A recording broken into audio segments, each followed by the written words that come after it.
This is the biggest crash we'll ever see in our lifetimes. It's called the everything bubble. Everything's going to come down. A broken clock is right twice per day, but it turns out that some people can be worse than a broken clock.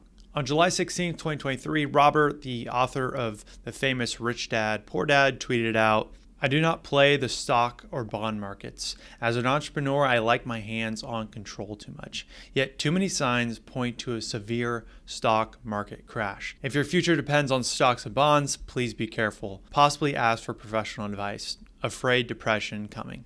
That's a pretty ominous sign coming from a best-selling financial author. However, this is not his first. He's actually a repeat offender here.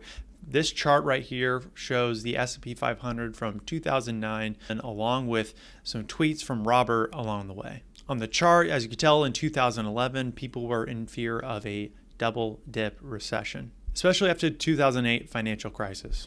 And Robert was pretty nervous as well when he tweeted out, "For the educated, an economic crash is the best time to get rich. Guess what? The crashing is not over." And there were more and more doom and gloom tweets throughout the years of Robert. For example, October of 2020, he posted, "Crash only beginning, bankruptcies and bargains floating to the surface. Sad, pensions next crisis. Do not waste this crisis. Swim for freedom." Look, this is not a personal attack on Robert. I think he's a great author, but the truth is that just because somebody's famous and rich doesn't mean you should blindly follow their advice, because they can also be wrong.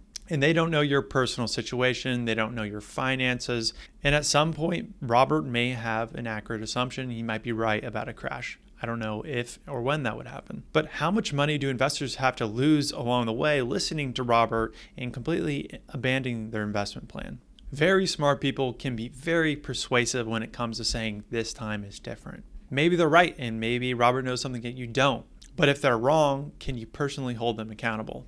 No human perfectly knows the future. Only you can be accountable for your own financial situation.